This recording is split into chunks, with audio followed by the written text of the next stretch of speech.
할렐루야. 아멘. 자, 우리 옆에 계신 분들하고 한번 인사하십시다. 주님의 사랑으로 사랑합니다.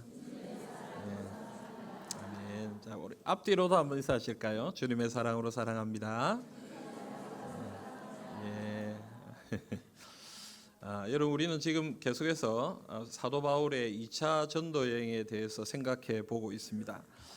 빌립보에서 사역을 마친 바울은 오늘 우리가 읽은 이 17장에 와서 데살로니가에 가게 됩니다. 바울은 데살로니가에 도착해서 3주 동안 머무르면서 유대인의 회당에서 성경을 가지고 강론을 했습니다. 바울의 전도 방법은 아주 간단했습니다. 사도행전 17장 2절 3절을 우리가 보시면 함께 한번 읽어봅시다. 바울이 자기의 관례대로 그들에게로 들어가서 새 안식일에 성경을 가지고 강론하며 뜻을 풀어 그리스도가 해를 받고 죽은 자 가운데서 다시 살아나야 할 것을 증언하고 이르되 내가 너희에게 전하는 이 예수가 곧 그리스도라 하니. 아멘. 여러분, 회당에 들어가서 새 안식일 동안 성경을 가지고 강론했다 이렇게 얘기합니다. 그저 회당에서 사람들에게 말씀을 풀어주고 말씀을 가르쳐 주었다라는 얘기죠. 그런데 이렇게 말씀을 전할 때에 예수를 믿는 사람들이 생기고 바울과 실라를 따르는 사람들이 생기더라라는 것입니다. 그러니까 여러분, 말씀은 능력이 있습니다. 말씀의 권세가 있습니다. 히브리서 4장 12절 말씀을 보시면 하나님의 말씀은 살아있고 활력이 있어 좌우의 날선 어떤 검보다도 예리하여 혼과 영과 및 관절과 골수를 찔러 쪼개기까지 하며 또 마음의 생각과 뜻을 판단하나니. 아멘. 여러분, 하나님의 말씀은 살아있고 운동력, 활력이 있어서 검과 같이 예리하다 이렇게 얘기합니다. 그래서 말씀이 선포될 때에 모든 혼과 영과 및 관절과 골수를 찔러 쪼개 날카롭게 변화시키는 역사가 나타난다라고 얘기하는 것입니다. 그래서 여러분, 하나님의 말씀은 능력이 있습니다. 오늘 이 예배 가운데 하나님의 말씀의 능력이 있기를 간절히 소망합니다. 또한 우리는 이 살아있는 하나님의 말씀을 증거해야 합니다. 바울은 하나님의 말씀을 증거했습니다. 어떤 내용의 말씀을 증거했습니까? 오늘 방금 우리가 읽은 3절 말씀을 보면 바울이 전한 것은 예수님입니다. 십자가에서 죽으신 그 예수님, 그 예수님이 곧 그리스도시다. 우리를 위하여, 우리를 구원하시기 위해 이 땅에 오신 그 예수님이 우리의 구주시다, 우리의 그리스도시다라는 얘기를 하고 있는 것입니다. 그래서 여러분, 예수님을 전할 때, 예수님을 증거할 때 생명의 역사가 나타나는 줄 믿으시길 바랍니다. 그래서 여러분, 예수님을 전하는 우리 모두가 되시기를 바랍니다. 자, 근데 여러분, 오늘 데살로니가에서 이 바울이 이 예수님을 전하고 말씀을 전파할 때에 나타나는 현상이 있습니다. 어떤 현상이 나타납니까? 예수님을 믿고 바울과 실라를 따르는 사람들이 생겨났습니다. 그런데 또 반대편에는 어떤 사람들이 생겼습니까? 그들을 반대하고 그들을 쫓아내기 위해서 소동을 일으키는 사람들이 생겨나더라라는 것입니다. 말씀이 전파되는 곳에는 항상 이런 일들이 있습니다. 말씀을 받아들이고 순종하고 믿음을 가지는 사람들이 있는가 하면 반대로 그것을 거부하고 부인하고 때로는 그것을 반대하고 핍박하는 사람들이 생긴다라는 거예요. 그래서 여러분, 이 소동 때문에 바울은 데살로니가에 더 이상 머무르지 못하고 오늘 우리가 읽은 본문에 보면 베레아라는 곳에 가게 됩니다. 그래서 오늘 우리가 읽은 본문은 베레아에서 일어난 바울의 일들을 기록하고 있습니다. 오늘 10절 11절 우리 같이 한번 읽어봅시다. 밤에 형제들이 곧 바울과 실라를 베레아로 보내니 그들이 이르러 유대인의 회당에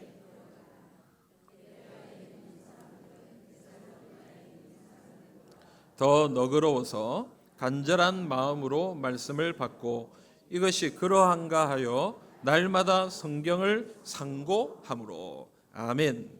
여러분, 소동을 일으킨 사람들 덕분에 바울은 급히 베레아로 도망쳐야 했습니다. 그래서 오늘 말씀 10절 앞부분에 보면 밤에라고 되어 있습니다. 여러분, 우리가 자주 쓰는 말 중에 야반도주라는 말이 있는데 밤에 몰래 도망치듯이 바울이 밤에 베레아로 내려간 것입니다.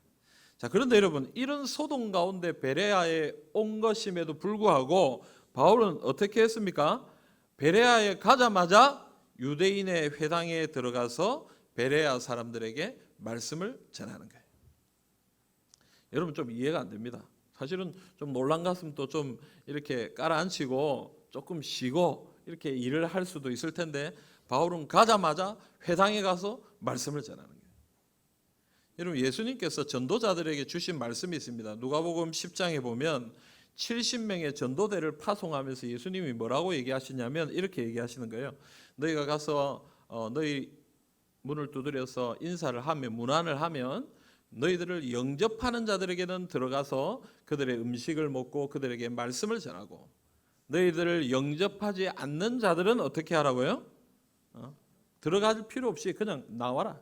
근데 뭐라고 얘기하냐면 발에 묻은 먼지도 털어버려라, 이렇게 얘기하는 거예요. 여러분, 복음을 전하는 사람들은요 굉장히 단순해요. 하나님의 명령을 순종하는 사람들은 굉장히 단순하게 살아야 돼요. 우리가 가서 말씀을 전할 때 받아들이는 사람한테는 어떻게 하는 거예요? 말씀 전하면 되는 거예요. 안 받아들이는 사람한테는 어떻게 해요? 아닌가 보다 하고 돌아서면 되는 거예요. 무슨 말인지 아시겠습니까? 근데 우리는 어떻게 합니까, 여러분? 말씀 전하고 나서 왜 안 받아들일까?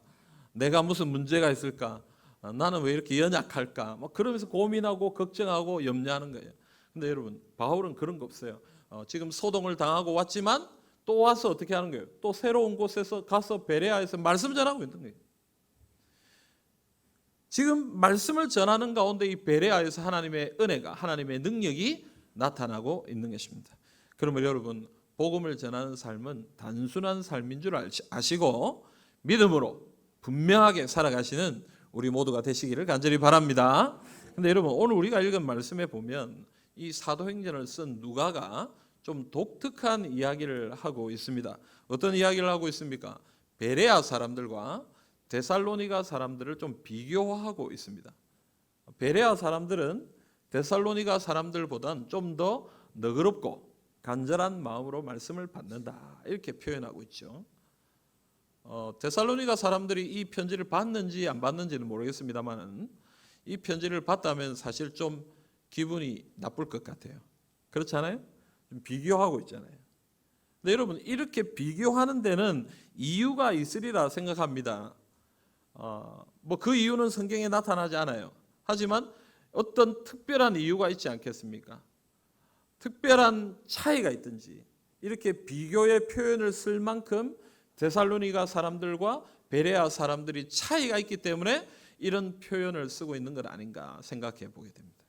그래서 여러분, 오늘 우리가 이 베레아 사람들의 모습을 함께 살펴보면서 하나님께서 주시는 은혜를, 교훈을 몇 가지 생각해 보기를 원합니다. 오늘 11절 말씀에 보면 베레아 사람들은 데살로니가 사람들보다 더 너그러워서 간절한 마음으로 말씀을 받았다, 이렇게 얘기합니다. 여러분, 너그럽다라는 말이 뭡니까? 너그럽다라는 말이 뭐예요?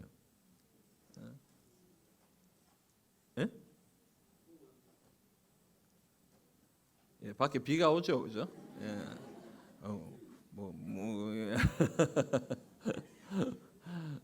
예, 너그럽다는 말은 어떤 말을 해도 잘 받아준다는 얘기죠, 그죠? 뭐 농담을 해도 좀 뭐 이렇게 편한 말, 좀 쉬운 말, 이렇게 뭐 이런저런 말을 해도 뭐 그냥 너그럽게 그냥 다 받아준다, 이런 표현이 있죠. 그래서 오늘 이 성경에 나오는 이 너그럽다는 말은 좀 열려 있는, 그리고 수용적인, 그리고 다른 영어 성경을 번역본을 보면 편견이 없는, 이렇게 번역이 되어 있습니다. 그래서 여러분, 이 베레아 사람들은 데살로니가 사람들보다 좀 어떻다는 얘기예요? 어떤 편견이나 선입견이 없이 바울이 이야기하는 것을 좀 편안하게 받아주는 너그러운 열린 마음을 가진 사람들이다, 이렇게 표현하는 거예요. 또 그 뒤에 뭐라고 나옵니까? 간절한 마음으로 말씀을 받았다, 이랬죠. 여기서 간절한 마음은 뭡니까? 열성적인, 이런 뜻이 있습니다. 열정적인, 그리고 자발적인, 이런 의미가 여기에 포함되어 있습니다. 그러니까 말씀을 받는데 어떻게 받는 거예요? 열심히, 그리고 스스로 은혜를 사모하면서 그렇게 말씀을 받더라 이렇게 얘기하는 것입니다. 그래서 이런 열린 마음으로 그리고 열정적으로 말씀을 받으니까 그들에게 어떤 일이 일어납니까? 하나님의 말씀의 은혜가 임하는 것입니다. 오늘 우리의 모습도 그러할 수 있기를 간절히 소원합니다. 오늘 우리도 베레아 사람들처럼 하나님의 말씀을 사모해서 주의 은혜를 누리시기를 우리 주님의 이름으로 축복합니다. 근데 여러분, 우리가 말씀이 선포될 때 은혜를 경험해야 됩니다. 오늘 이곳에 예배를 드리고 있는데 은혜를 받으시는지 모르겠습니다. 물론 제가 주는 건 아닙니다. 하나님께서 여러분들이 은혜를 주실 때 이곳에서 말씀을 들으면서 하나님의 은혜를 우리가 누려야 됩니다. 특별히 2부 예배 때는 우리 청소년들이죠. 피아노 뒤에 이렇게 앉아 있는데 우리 아이들은 이 시간이 참 힘든 시간이죠. 보통 뭐 한 새벽 3시, 4시까지 앉아요, 애들은. 제가 우리 집에 있는 애들을 보니까 그렇더라고요. 뭐 하는지 모르겠어요. 뭐 그렇다고 가서 내가 문을 열어볼 수도 없는 거, 다 큰 애들을. 근데 뭐 할 일이 많아요. 근데 잠을 안 자니까 이 시간 참 피곤하죠. 근데 이 피곤한 시간에 앉아 있는 것만 해도 참 고맙습니다. 눈 뜨고 있는 것만 해도 지금 정신 어디 간지 모르겠지만 이렇게 와 있는 것만 해도 하나님 은혜다 싶어서 여러분 우리 아이들을 위해서 기도 많이 해주시길 바랍니다. 우리 청소년들, 우리 청년들, 또 우리 아이들 위해서 지난 금요일 날 우리 초등부가 또 금요 기도회 때 우리 개학 부흥회로 한 24, 25명 정도가 또 금요 기도에 참석해서 같이 기도도 하고 찬양도 하고 했어요. 얼마나 감사한지 모르겠습니다. 우리 아이들이 자꾸 믿음의 자리에 나올 수 있도록 우리 아이들을 위해서 기도 많이 해 주시기를 바랍니다. 근데 여러분, 우리가 이렇게 말씀이 선포될 때에 우리 모두가 은혜를 누려야 됩니다. 근데 여러분, 말씀의 은혜를 받으려면 어떻게 해야 되겠습니까? 말씀의 은혜를 받으려면 어떤 것이 준비되어야 하겠습니까? 제일 첫 번째는 뭐가 준비되어야 되겠습니까? 뭐 마음도 중요하고 그렇지만은 제일 첫 번째는 제가 중요한 것 같아요. 설교자가 어쨌든 뭐 해야 돼요? 말씀을 잘 전해야 될 거 아니에요. 좋은 설교를 해야 될 거 아니에요. 그게 첫 번째예요. 그래서 좀 겁이 나서 질문은 못 하겠습니다. 저는 설교를 좀 잘합니까? 어떻습니까? 이렇게 물어보기가 좀 그렇습니다만은 어쨌든 좋은 설교를 하기 위해서 최선을 다해 노력을 하고 있습니다. 여러분 기도해 주시길 바랍니다. 근데 여러분 J.E. 아담스라는 이 기독교 상담학자고 또 신학자인데요. 이 사람이 좀 재미있는 얘기를 하나 했어요. 어떤 얘기를 했냐면 형편없는 설교 가운데서도 은혜 받는 방법에 대해서 얘기를 했어요. 때로는 좀 설교가 좀 지루한 설교가 있을 수 있잖아요. 또 좋은 설교가 있을 수도 있지만 또 때로는 지루한 설교가 있을 수도 있잖아요. 그런 지루한 설교를 들을 때 어떻게 하면 은혜를 받을 수 있을까? 첫 번째, 메시지의 주요 핵심을 찾으라 이렇게 얘기해요. 그러니까 좀 지루하고 좀 이렇게 이해가 안 되더라도 어떻게 해라는 얘기예요? 그게 지금 무슨 말인가? 좀 집중을 하고 그 내용에 대해서 좀 생각을 하라. 그러면 좀 은혜를 받을 수 있다 얘기예요. 두 번째는 나라면 이 본문을 어떻게 좀 이해하고 말할까? 이걸 생각하면서 설교를 들으라. 그분의 설교를 들으면서 나라면 이걸 어떻게 좀 이야기할까? 이런 생각을 하는 거예요. 세 번째는 이 얘기, 사실 너무 기록을 많이 하다가 은혜를 놓치는 경우가 있다. 그러나 지루한 설교는 더 많이 기록하라. 무슨 얘기예요, 여러분? 은혜로운 설교를 들을 때 기록을 많이 하다 보면 설교를 못 듣는 경우가 있단 말이에요. 기록을 하다 보면 설교를 놓쳐버린다. 그러니까 지금 지루한 설교는 어떻게 해요? 기록을 많이 하다 보면 빨리 지나간다는 얘기예요. 그 얘기. 네 번째, 설교가 도무지 들어줄 수 없는 날에는 아예 설교를 잊어버리고 찬송, 성경 봉독, 기도 가운데서 일말의 깨우침을 줄 수 있는 것을 붙들어라. 가로해가지고 뭐라 써놨냐면 비참하다. 그런 날은 비참하죠. 여러분 설교자도 비참합니다. 설교에 대해서 실패한 것 같은 그런 날에는 너무 비참합니다. 또 설교를 들은 사람들도 너무 안타깝죠. 그런 날에는.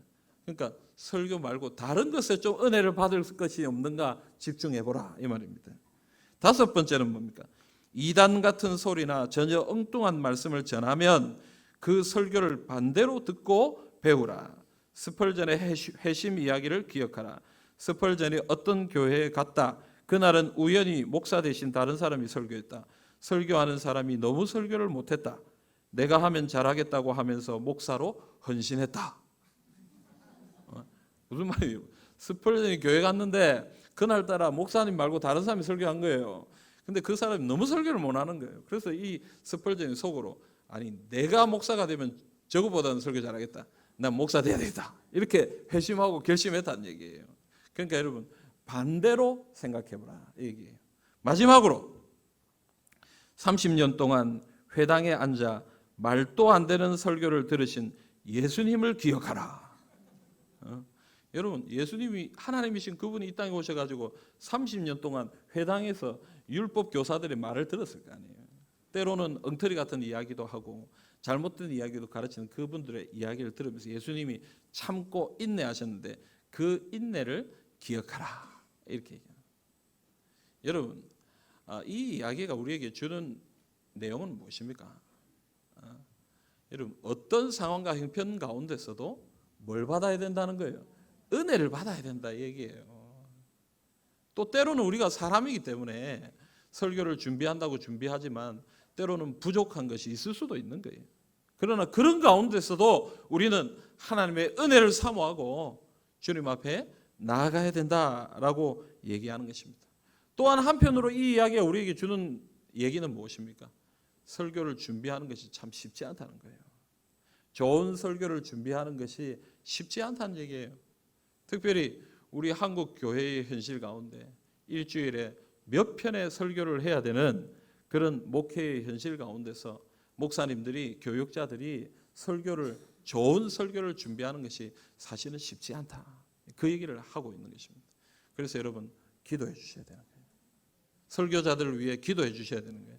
하나님께 세워주신 주의 종들을 통해서 살아계신 하나님의 말씀이 선포될 수 있도록 주님 저들을 붙들어 주시옵소서라고 여러분들 늘 기억하면서 기도해 주시기를 간절히 소망합니다. 근데 여러분 오늘 말씀은 어떤 면에서 이런 설교자들에 대한 이야기라기보다는 설교를 듣는 사람들에 대한 말씀이다라고 볼 수 있습니다. 설교자가 좋은 설교를 하는 것은 매우 중요합니다. 하지만 아무리 좋은 설교를 해도 설교를 듣는 이들의 마음이 준비되어 있지 않다면 그들은 하나님의 은혜를 받을 수가 없습니다. 베레아 사람들처럼 너그러운 마음으로 자발적으로 말씀을 듣고자 하는 그런 간절한 좋은 마음을 가지고 있어야 은혜를 받는다는 것입니다. 사랑하는 성도 여러분, 오늘 우리의 마음을 한번 살펴볼 수 있기를 바랍니다. 우리 마음은 좀 어떻습니까? 하나님의 말씀을 받기에 합당한 좋은 마음입니까? 혹시 집에서 떠나기 전에 싸움이라도 하고 혹은 여기 오면서 차를 타고 오는데 앞에 빨리 안 가는 차 때문에 막 짜증이 나서 좀 화가 가득해서 혹시 들어오진 않았습니까? 여러 가지 걱정과 근심 때문에 지금 아무것도 들리지 않는 그런 상황 가운데 있지는 않습니까? 어제 저녁에 늦게 자가지고 너무 피곤해서 두 눈을 뜨고 있는 것만 해도 힘든 그런 상황 가운데 있지는 않습니까? 여러분 오늘 우리가 우리 마음을 좀 살펴봐야 돼요. 예배에 나오면서 예배에 참여하는 것도 참 중요하지만 예배에 나와서 하나님의 은혜를 받는 것이 사실은 더 중요합니다. 그러므로 하나님 내 마음이 좋은 마음이 되게 해주십시오. 이러한 소원을 가지고 주님 앞에 나아가는 것이 필요합니다. 마태복음 13장 1절부터 9절에 보면 씨 뿌리는 비유가 나옵니다. 씨를 뿌리는데 농부가 씨를 뿌리는데 한 씨는 길가에 뿌려지고 한 씨는 돌밭에 뿌려지고 하나는 어디에 뿌려집니까? 가시떨기. 그리고 마지막으로 좋은 밭에 떨어집니다. 여러분 이 씨는 무엇을 의미하는 것입니까? 하나님의 말씀입니다. 그러면 길가와 돌밭과 가시떨기와 좋은 밭은 뭘 의미하는 거예요? 우리 마음이에요. 마음.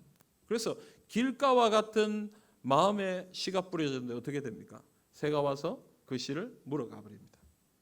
돌밭에 씨가 뿌려졌는데 어떻게 됐어요?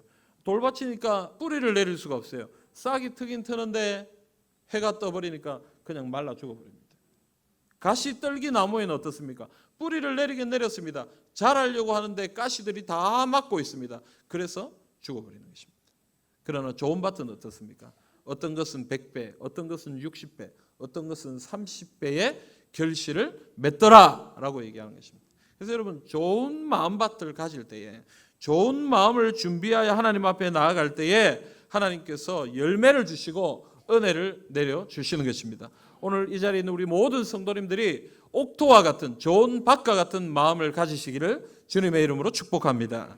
근데 여러분, 우리가 어떻게 이 좋은 마음을 가질 수 있습니까? 그리고 지금 목사님이 이렇게 얘기하니까 내 좋은 마음을 가져야 되겠다. 좋은 마음이 되라. 좋은 마음이 되라. 아무리 그렇게 해도 내 마음이 좋은 마음이 안 되는 거예요. 내 힘으로는 좋은 마음이 안 되는 거예요. 어떻게 해야 우리가 좋은 마음이 되는 것입니까? 에스겔 11장 19절부터 20절 말씀 우리 같이 한번 읽어봅시다. 내가 그들에게 한 마음을 주고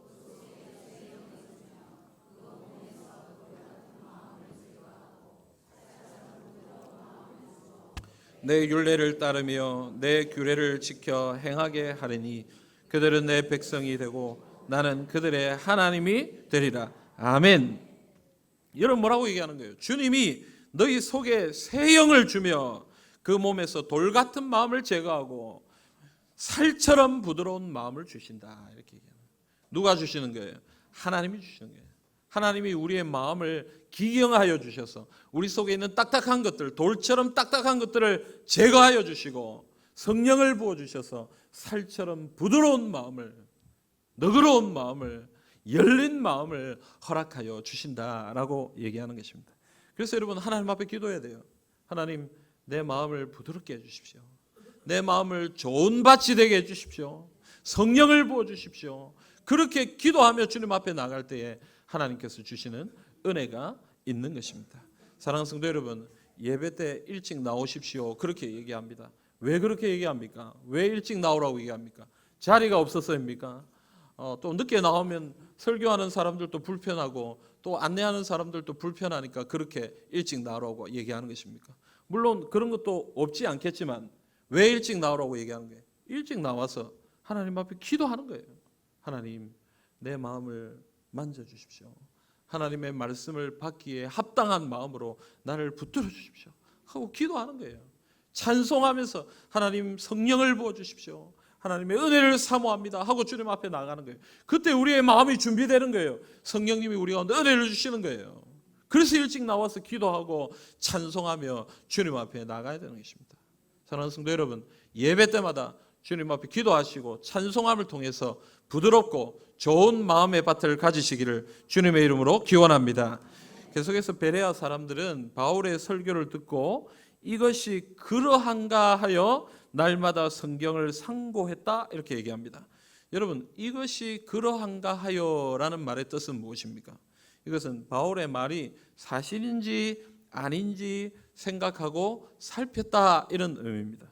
또 여기서 상고라는 말은 자세히 연구하고 조사한다 이런 의미가 있습니다. 그러니까 베레아 사람들은 바울의 설교를 듣고 들은 것으로 끝나는 것이 아니라 바울의 말이 무슨 뜻인지 또 혹시 틀린 것은 없는지 이것을 날마다 연구하고 또 살펴봤다라고 얘기하는 거예요. 근데 여러분, 여기서 우리가 한 가지 생각할 게 있습니다. 좀 우리가 주의해야 될 것이 있어요. 베레아 사람들은 의심이 많은 사람들이라서 바울의 말을 믿지 못했다라는 것으로 이해해서는 안 됩니다. 선포되는 하나님의 말씀을 믿지 않고 의심해야 된다, 그 얘기를 하는 것은 아니다라는 거예요. 존 스토트 목사님이 이 구절에 대해서 뭐라고 얘기했냐면 이렇게 얘기했어요. 베레아 사람들은 수용성과 비판적인 질문을 겸비하고 있다 이렇게. 여러분, 베레아 사람들은 열린 마음으로 하나님의 말씀을 받았습니다. 또한 그것과 동시에 어떤 마음을 가지고 있다는 거예요? 비판적인 질문을 가지고 있는. 이 말은 무슨 뜻일까? 이 말은 어떤 내용일까? 이 말에는 잘못된 내용은 없을까? 하면서 이 말에 대해서 연구하고 또 공부하고 또 묵상하는 그런 비판적인 질문을 겸비하고 있다 이렇게 얘기하고 있는 것입니다. 그러니까 여러분, 우리는 믿음으로 말씀을 받아야 됩니다. 말씀을 들어야 됩니다. 그러나 거기서 그치면 안 돼요. 이 말씀이 무슨 내용일까? 이 말씀이 어떤 주제를 가지고 있고 이 말씀에는 어떤 내용들이 담겨져 있을까? 늘 따져보면서 질문해 보면서 연구해 보면서 묵상하는 그런 모습들이 있어야 된다라는 것입니다. 그래서 여러분, 말씀을 더욱 풍성히 누리기 위해서는요, 우리가 날마다 읽고 듣고 하는 것도 중요하지만 그 읽고 들은 그 말씀을 매일 묵상하고 연구하고 공부하는 과정들도 필요하다라는 것입니다. 여러분, 이런 것은 교육자들만 하는 것이 아니에요. 오늘 이 자리에 있는 우리 모든 성도들이 매일 주님의 말씀을 묵상하고 또 묵상할 때에 하나님의 은혜가 우리 가운데 풍성하게 임할 줄 믿습니다. 존 웨슬리 목사님이 이렇게 얘기했습니다. 나는 한 가지 일을 알기를 원한다. 천국으로의 길, 즉 그 행복한 해변에 안전하게 도달하는 방법, 바로 이 목적을 위해 그가 하늘로부터 오셨다. 그는 한 책 속에 그것을 적으셨다. 오, 나에게 그 책을 주시오. 값이 얼마이든 나에게 하나님의 책을 주십시오. 여러분, 이 책은 어떤 책을 얘기하는 것입니까? 우리의 구원의 내용을 담아놓은 그 한 책, 그것은 바로 성경입니다. 존 웨슬리 목사님은 나에게 이 성경을 주십시오 이렇게 얘기해요. 마지막에 뭐라고 얘기하냐면 이렇게, 나로 하여금 유일한 한 책의 사람이 되게 하십시오. 무슨 얘기입니까? 나로 하여금 성경의 사람이 되게 해주십시오. 유일한 그 한 책, 성경을 붙들고 날마다 씨름하는 그런 사람이 되게 해주십시오. 하나님 앞에 그렇게 기도했다라는 것입니다. 여러분, 존 웨슬리 목사님처럼 우리는 하나님의 말씀을 굳게 붙들고 날마다 이 성경의 사람이 되기 위해서 노력해야 합니다. 여러분, 하나님의 말씀을 붙드는 방법은 어떤 것입니까? 어떻게 해야 하나님의 말씀을 붙들 수가 있습니까? 그림을 한번 보십시오. 그림을 한번 띄워주시기를 바랍니다. 여러분, 이게 내비게이터에서 나오는 말씀의 손이라는 예화인데요. 손에 뭘 들고 있습니까? 성경입니다. 성경을 우리가 딱 붙들 수 있는 방법이 무엇일까? 우리의 삶에 이 성경을 딱 붙들고 있을 수 있는 방법이 뭘까? 제일 새끼 손가락부터 뭡니까? 듣기. 말씀을 들어야 되는 것입니다. 그 다음에 뭡니까? 읽기. 성경을 읽어야 되는 거예요. 그 다음에는요, 공부해요. 성경 공부를 통해서 말씀을 알아야 되는 거예요. 그 다음에 암송, 말씀을 외워야 되는 것입니다. 마지막은 무엇입니까? 엄지손가락, 묵상. 여러분, 이 5가지가 다 우리 삶에 있을 때에 성경을 꽉 붙들 수 있는 것입니다. 자, 그런데 여러분, 이 성경을 붙드는 그림 중에 물론 뭐 다 중요하지만, 그러나 그림의 내용을 볼 때 뭐가 제일 중요한 것 같습니까? 뭐가 제일 중요한 것 같습니까?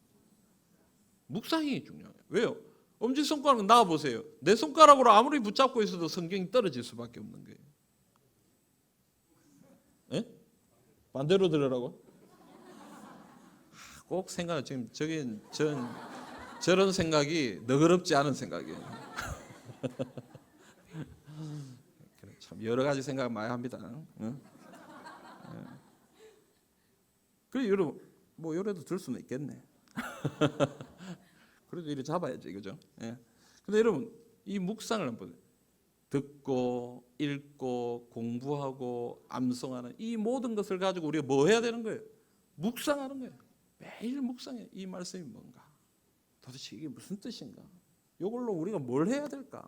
어떻게 해야 될까? 자꾸 생각할 때에 그 말씀이 나의 것이 되고 내 삶의 은혜로 다가오게 되고 내 삶이 변화되고 그런 은혜가 나타나게 되는 것입니다. 여러분, 설교를 많이 듣습니다. 우리는 설교를 많이 듣습니다. 방송을 통해서도 듣고 라디오를 통해서도 듣고 또 예배 시간에 듣고 또 여러 가지 방법들을 통해서 말씀을 듣습니다. 또 읽습니다. 공부합니다. 외웁니다. 근데 여러분, 그것만으로는 되는 게 아니에요. 매일 말씀을 가지고 묵상하고 또 연구하고 또 생각하고 마치 짐승들이 되새김질하듯이 받은 말씀을 또 생각하고 또 생각하고 또 생각할 때에 하나님이 주시는 은혜가 우리 가운데 임하게 되는 것입니다. 여러분, 주보에 설교 요약이 있습니다. 설교 요약을 하는 이유가 뭘까요? 물론 뭐 여러 가지 이유가 있겠죠. 그러나 저는 이 설교 요약이 여러분들의 유익을 위한 것이라고 생각합니다. 오늘 말씀을 듣고 이 교회를 나설 때에 우리가 설교를 다 잊어버릴 수 있습니다. 그렇잖아요. 그런데 여러분 이 설교 요약을 붙들고 어떻게 해야 되는 거예요? 또 생각해봐. 지난주에 어떤 말씀이었나? 또 생각해봐. 또 여러분 우리 홈페이지에 보면 설교 또 올려져 있잖아요. 또 생각이 안 날 때는 한 번씩 들어보는 거예요. 말씀을 들어보고 이 말씀이 지난주에 이런 말씀이었구나 하고 그 말씀을 묵상하고 또 생각하고 또 생각할 때에 그 말씀이 내 삶의 은혜로 다가오고 내 삶을 변화시키는 능력이 된다라는 것입니다. 그러므로 여러분 하나님의 말씀을 더욱 읽고 듣고 또 공부하고 묵상하여서 하나님의 말씀을 굳게 붙드는 우리 모두가 되시기를 간절히 소망합니다. 베레아 사람들은 좋은 마음으로 말씀을 받을 때에 하나님의 은혜가 나타났다라고 오늘 말씀을 얘기합니다. 12절 말씀 한번 읽어볼까요? 그 중에 믿는 사람이 많고 또 헬라의 기부인과 남자가 적지 아니하나. 아멘. 여러분 오늘 성령님이 우리에게 이 땅에 많은 사람들에게 좋은 마음을 허락하여 주셔서 생명의 역사가 풍성하게 나타나기를 간절히 소원합니다. 근데 여러분 오늘 이 말씀에서 우리가 한 가지 생각할 것이 있습니다. 그게 뭐냐 하면은 베레아 사람들은 데살로니가 사람들보다 너그럽고 간절한 마음으로 말씀을 받아 은혜를 누렸습니다. 하지만 그렇다고 해서 데살로니가 사람들이 복음을 또 말씀을 받아들이지 않은 것은 아닙니다. 베레아 사람들과 비교해 볼 때 어려움이 있었고 힘든 일들이 있었지만 또 반대하여 소동을 일으키는 사람들도 있었지만 하나님의 말씀은 데살로니가에 전해졌고 그곳에서도 예수님을 믿는 사람들이 있었습니다. 그래서 그 사람들 때문에 교회가 세워졌고 이 데살로니가 교회 성도들에게 바울은 데살로니가 전서 후서 편지를 보냈습니다. 데살로니가 전서 1장 6절에 보면 이런 말씀이 나옵니다. 또 너희는 많은 환난 가운데서 성령의 기쁨으로 말씀을 받아 우리와 주를 본받은 자가 되었으니. 여러분 뭐라고 얘기합니까? 너희는 많은 환난 가운데, 데살로니가 그 지역에 많은 환난이 있었습니다. 소동을 일으키는 사람들이 있었습니다. 그러나 그런 환난 가운데서도 예수를 믿는 사람들이 생겨났다라고 얘기하는 거예요. 여러분 어떻게 이런 일들이 일어났습니까? 좋은 환경은 아니었습니다. 좋은 상태는 아니었습니다. 그런데도 말씀이 전해졌습니다. 데살로니가전서 1장 5절 말씀에 그 이유가 나옵니다. 이는 우리 복음이, 우리 같이 한번 읽어봅시다. 이는 우리 복음이 너희에게 말로만 이른 것이 아니라 또한 능력과 성령과 큰 확신으로 된 것임이라. 우리가 너희 가운데서 너희를 위하여 어떤 사람이 된 것은 너희가 아는 바와 같으니라. 아멘. 여러분 여기 뭐라고 얘기합니까? 말로만 이런 것이 아니라 능력과 성령과 큰 확신으로 된 것이다. 이렇게 얘기합니다. 상황은 어렵지만 사람들의 마음은 좀 힘든 상황 가운데 있지만 그러나 이 복음이, 이 말씀이 말로만 너희에게 이런 것이 아니라 능력과 성령과 큰 확신으로 너희에게 임한 것이기 때문에 힘든 상황 가운데 있는 데살로니가에서도 하나님의 말씀이 전해지고 예수님을 믿는 사람들이 세워졌다라고 얘기하는 것입니다. 그러므로 여러분 오늘 말씀이 우리에게 가르쳐 주는 것은 무엇입니까? 우리가 좋은 마음을 가지고 하나님의 말씀의 은혜를 누리는 것도 중요합니다. 그런데 오늘 말씀의 초점은 어디에 있냐면요, 좋은 상황과 형편 가운데 있는 사람이든지 어렵고 힘든 상황 가운데 있는 사람이든지 우리가 뭐 해야 된다는 것입니까? 하나님의 말씀을 전파해야 된다. 오늘 우리가 읽은 말씀 13절 이후에 보면 바울은 베레아에서 말씀을 전하다가 데살로니가에서 이 바울을 반대하던 사람들이 이 베레아에서 바울이 설교하고 있다라는 얘기를 듣고 이 베레아에 와서도 이 바울을 방해하는 모습을 보입니다. 그런데 여러분 그 일 때문에 바울은 아덴으로 또 갑니다. 그런데 아덴에 가서 어떻게 합니까? 또 회당에서 말씀을 전하는 거예요. 아까 제가 설교 초도에 말했던 것처럼 말씀을 전하는 자들은 단순하게 사는 거예요. 전할 수 있는 기회가 열어지면 전하고 아니면 또 다른 데로 가서 전하고 또 받아들이면 받아들이는 것이고 안 받아들이면 안 받아들이는 거예요.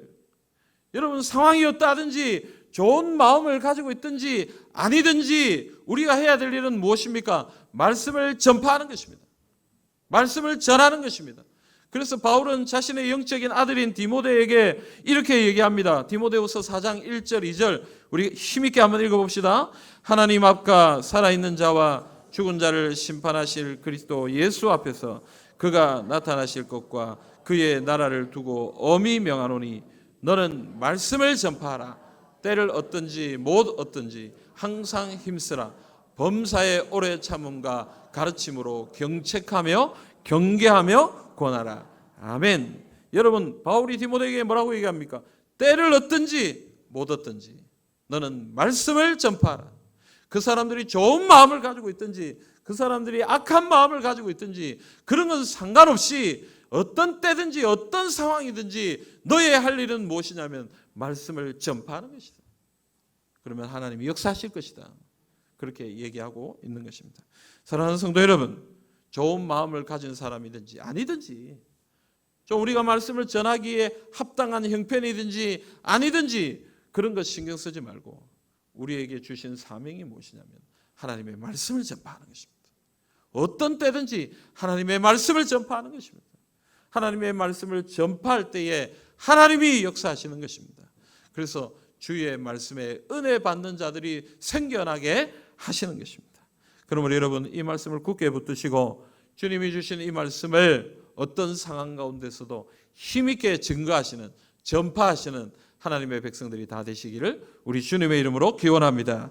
사랑하는 성도 여러분, 하나님의 말씀은 살았고 운동력이 있어서 말씀이 전해지는 곳마다 생명의 능력이 나타납니다.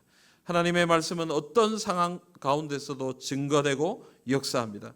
그러므로 우리가 먼저 하나님의 말씀을 더욱 사모하여 날마다 묵상하며 하나님의 은혜를 누리기를 간절히 소원합니다. 또한 어떤 상황 가운데서도 우리에게 주신 이 하나님의 말씀을 증거하는 하나님의 백성들이 되시기를 바랍니다. 그래서 우리가 증거하는 말씀을 통해서 우리 가운데, 이 땅 가운데, 우리 가정 가운데 복음의 역사가 일어나기를 간절히 소망합니다. 하나님의 말씀을 굳게 붙들고 힘써 전파함을 통하여 생명의 능력을, 하나님의 은혜를 크게 경험하시는 우리 모든 성도님들이 다 되시기를 주님의 이름으로 기원합니다. 아멘.